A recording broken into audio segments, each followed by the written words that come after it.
मज़र मैं ये तारीख की ये दुरुस्तगी जो कर रहा हूँ ये मैं सही कर रहा हूँ, ज़रा इसके हवाले से और ओवरऑल ये किधर जा रहे हैं हालात, मैं चाह रहा हूँ आप अपना एक मुफस्सल किस्म का एक तबसरा करें।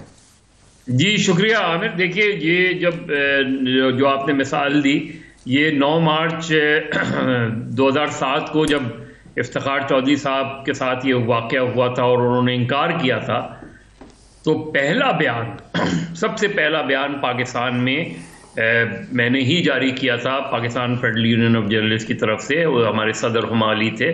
हमने पहला बयान सबसे पहले हमने, और उसका ताल्लुक मीडिया से नहीं था, लेकिन चूंकि हम समझते हैं कि आज़ाद अदलिया और आज़ाद मीडिया जो है वो जमहूरियत की जो है सबसे स्ट्रॉन्गेस्ट पिलर्स है, तो इसलिए हमने उस इनकार के हक में जो है बात की कि वो जो डिक्टेटर जो थे वो किस तरीके से एक चीफ जस्टिस ऑफ पाकिस्तान को डिक्टेट कर सकते हैं कि आप रिजाइन करें। तो पहला बयान, उसके बाद बार एसोसिएशन का बयान आया। बिल्कुल इसी तरह जब 3 नवंबर 2007 को इमरजेंसी प्लस के नाम से इमरजेंसी लगाई गई, तो सबसे पहला मुजाहरा पीएफयूजे ने किया, सबसे पहली रैली पीएफयूजे ने निकाली।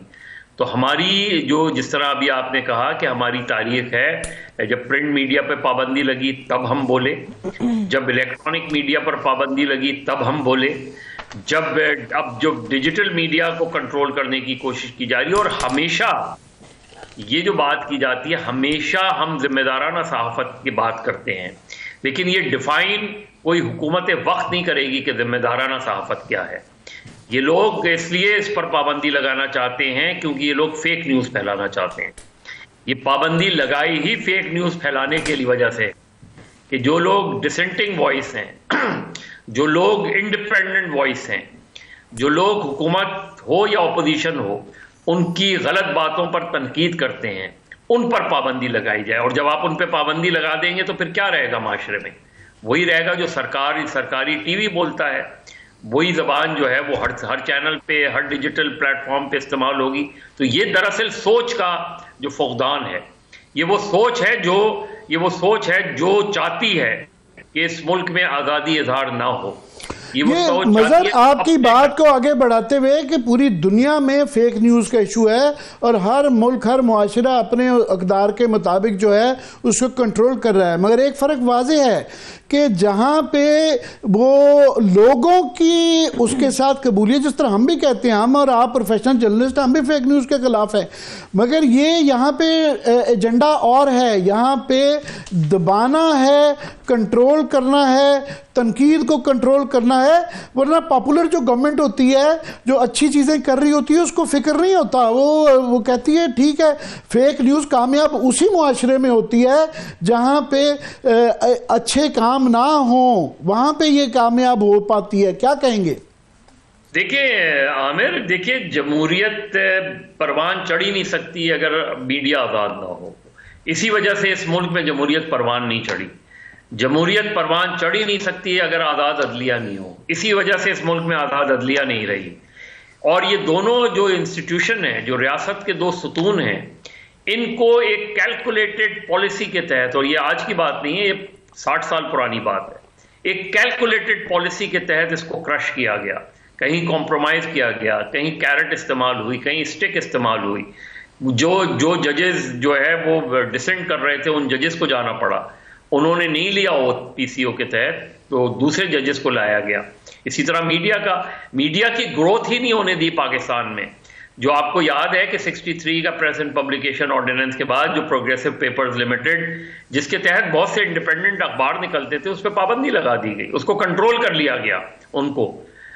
ये जो सोच थी, ये आज तक किसी ना किसी तरीके से हो रही है।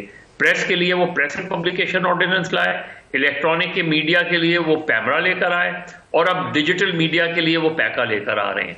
ये सब एक ही, आप उसमें कॉमा फुल स्टॉप इधर ऊपर नीचे कर लें, ये वही माइंडसेट है कि इस मुल्क में हमने लोगों को सच नहीं बताना, क्योंकि आज़ादी इजहार की लड़ाई लोगों की लड़ाई है। ये लोगों के लिए हम आज़ादी इजहार चाहते हैं।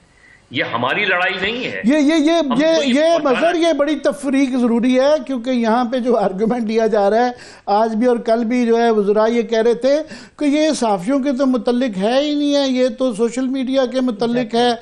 तो हमारा तो आर्गूमेंट ये है कि एक तो दरबीच में बड़ी थिन लाइन रह गई हुई है, तमाम ही जो अभी प्रिंट और इलेक्ट्रॉनिक है उनका डिजिटल वो भी है, मगर नहीं, हमें एज जर्नलिस्ट हमारी ये फ़राइज़ में शामिल है कि हम आम आदमी के आज़ादी इजहार का भी तहफ़्फ़ुज़ करें। ये नहीं हम आइसोलेशन में सिर्फ अपनी बात नहीं कर रहे, हम आइसोलेशन में एग्जिस्ट नहीं करते, हम मुआशरे के अंदर आज़ादी इजहार चाहते हैं। देखिए आमिर, राइट टू इंफॉर्मेशन क्या चीज़ है? राइट टू इंफॉर्मेशन ये है कि people have a right to know, और ये हमारा बुनियादी हमेशा से मुतालबा रहा है कि इस मुल्क के लोगों को जानने का हक है कि इस मुल्क के हुक्मरान क्या करते रहे हैं। देखिए, खबर होती ही वो है जो छुपाई जाती है, खबर होती ही वो है जिस पर पाबंदी लगाई जाती है। कहीं ना कहीं कोई ना कोई उससे किसी को तकलीफ हो रही होती है, इसलिए वो खबर पर पाबंदी लगाता है।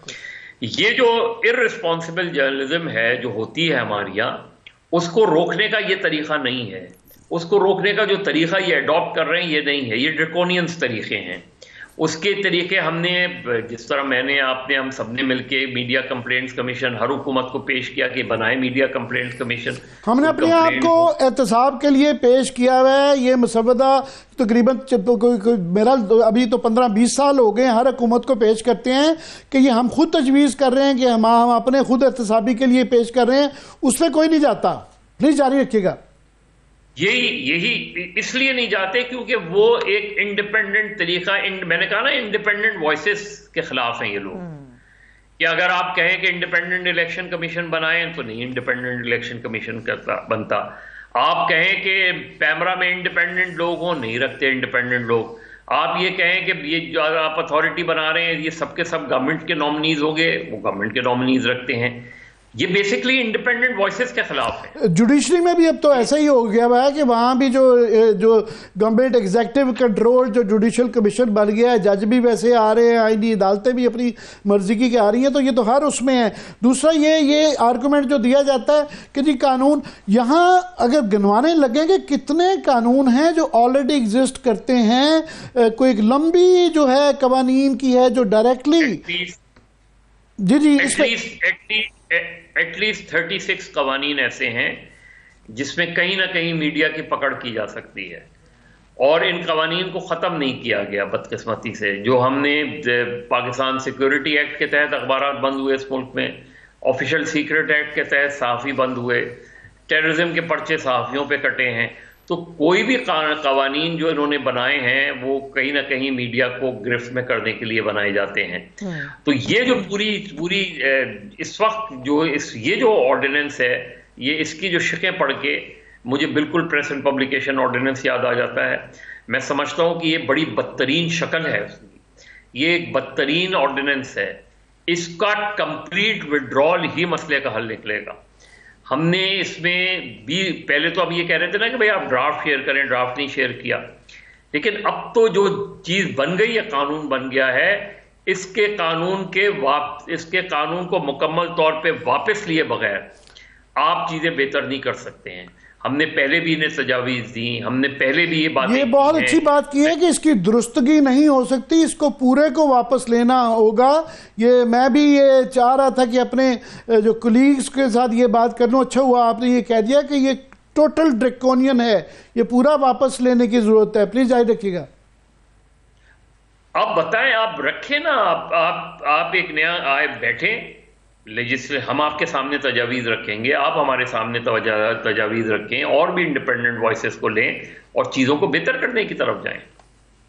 मैं आपने जो आम आदमी को, क्योंकि मैं लीगल टर्म में नहीं, मगर आसान लफ्ज़ों में कि ये इस कानून के बाद क्या होगा, क्या हो सकता है, हुकूमत क्या कर सकती है, कि अपनी मर्ज़ी का जो है यहाँ पे वो कानून है, अपनी मर्ज़ी के ट्राइब्यूनल हैं, अपनी मर्ज़ी के ही वो तशरीह हैं, किसी आदमी को किसी वक्त भी उठाया जा सकता है। मुझे तो ये आ रहा है कि व्हाट्सएप के जो एडमिनिस्ट्रेटर्स हैं अभी अभी तमाम जो है बुजुर्ग बच्चे सारों ने अपने व्हाट्सएप ग्रुप बनाए हुए हैं, हर एक के लिए लाजिम है वो रजिस्टर करे, किसी को भी पकड़ा जा सकता है, नानी दादी मासी चाचा चाची मज़ा भी।